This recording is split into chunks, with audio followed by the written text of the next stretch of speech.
இன்றைக்கி நம்ம சாய் கிச்சனில் பச்சை மாங்காய் குல்ஃபி தான் பண்ண போகிறோம். தண்ணி மாங்காயும் வச்சு ஈஸியாக வீட்டிலையே ரெடி பண்ணலாம். ஒரு தடவை குழந்தைங்களுக்கு பண்ணி கொடுத்தோம்னா மறுபடி வேணும்னு கேட்பாங்க. அந்த அளவுக்கு இது டேஸ்ட்டாக இருக்கும். இப்போ வாங்க எப்படி செய்கிறதுன்னு பார்க்கலாம். இப்போ இந்த குல்ஃபி பண்ணுறதுக்கு 2 மாங்காய் எடுத்துக்கோங்க. நல்லா க்ளீன் பண்ணிவிட்டு கட் பண்ணி எடுத்துக்கலாம். இப்போ இந்த மாங்காயை இந்த மாதிரி கட் பண்ணி எடுத்துக்கலாம். மாங்காயை ஒரு ஜாரில் சேர்த்துக்கலாம்.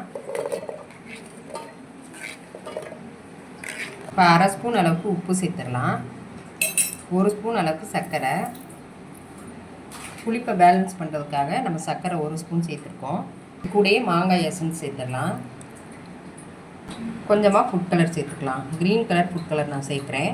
ஃபுட் கலர் வந்து அன்ஹெல்த்தி தான், வேணான்னா ஸ்கிப் பண்ணிக்கலாம். ஃபுட் கலர் மாங்காய் எசன்ஸ் சேர்க்காமலும் டேஸ்ட் வந்து ரொம்ப அருமையாக இருக்கும். இப்போ இது ஒரு 3 டம்ளர் தண்ணி சேர்த்து நல்லா அரைச்சிக்கலாம்.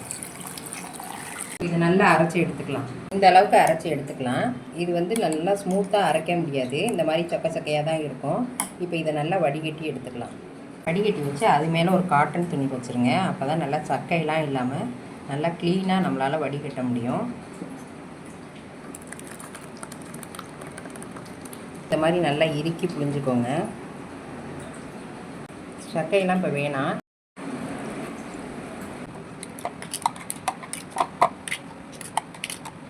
இந்த மோல்டில் இதை ஊற்றிக்கலாம்.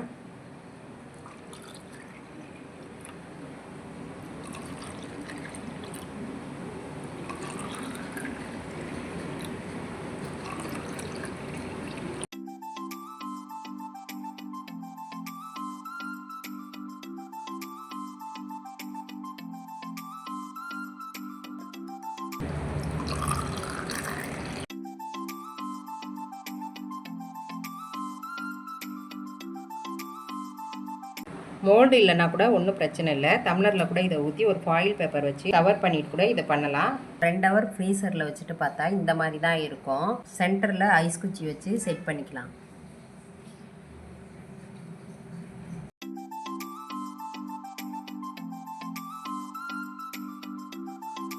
இப்போ இதை இன்னும் ஒரு 6 மணி நேரம் ஃப்ரீசரில் வச்சுட்டு பார்க்கலாம். சூப்பரான பச்சை மாங்காய் குல்ஃபி ரெடி ஆகிடுச்சு.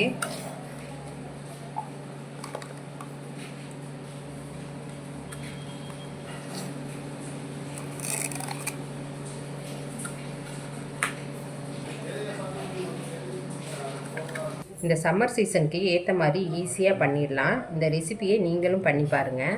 இந்த ரெசிபி உங்களுக்கு பிடிச்சிருந்தா லைக் பண்ணுங்கள், ஷேர் பண்ணுங்கள், கமெண்ட் பண்ணுங்கள். சாய் கிச்சனை மறக்காமல் சப்ஸ்கிரைப் பண்ணுங்கள். பாய்.